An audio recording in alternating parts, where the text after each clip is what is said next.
The recent hack of the Ashley Madison cheating website is prompting some couples to have difficult conversations about adultery. That's something my next guest has dealt with. Trisha Davis is an author, a blogger, and a speaker with Refine Us Ministry. Thanks for joining us today, Trisha. It's great to have you here. So you're married to a pastor. You thought you had a good marriage, and then a bombshell drops a few years ago. What happened? Absolutely. Just like a normal, typical Sunday morning, he came home and just said he was done with our marriage, that he was having an affair, and he was ready to be out of ministry and be out of our marriage. What happened to your marriage, and what happened to his job as a pastor? Well, just like the women that are finding out on the Ashley Madison list, I mean, it's a gut-wrenching feeling to think the life you were living feels all like a lie. And so we were separated for 2 months. Started going to counseling and slowly started to rebuild our marriage relationship, and now we've been married for 20 years. There's some viewers that may hear this and may think, boy, if this had happened to me, I would have left him, we would have gotten a divorce. Why did you stick with your husband?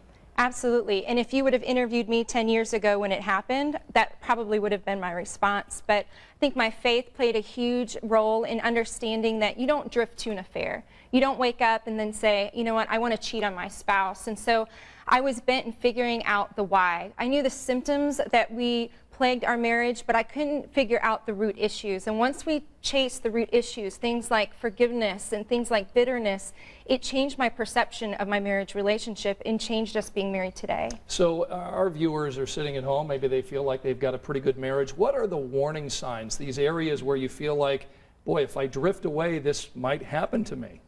Yeah, you know, you get engaged and you pursue each other, and then you get married, and then life just settles in. Careers, kids, and you just find yourself in a place where you just stop pursuing, and you just think, well, we're married, we're just going to stay in love. And the warning signs are, do you have just normal conversations that aren't about bills or aren't about things, chores that need to be done, but just life conversations of how are you doing? You know, warning signs of, do you find yourself drifting towards someone of the opposite sex more than you do your own spouse? Do you find yourself waking up and thinking we're more strangers than we are friends? Those are the beginning signs that you've started to drift in your marriage. One of your books that you've written is called Beyond Ordinary, When a Good Marriage Just Isn't Good Enough. What's the purpose of this book? Not everybody's story has to do with infidelity. In fact, 50% of marriages don't deal with infidelity, but I would think all marriages come to a place where we just drift. So we wanted to give people the full picture, other than a 3-minute segment on a news to talk about our marriage, but that it's a lifelong lesson. It's not a sprint. It's a long run. And so we wanted to create a book to give people tools to figure out, to know the warning signs of we're drifting, and then also to encourage couples that you can have a great marriage. You have to fight for it.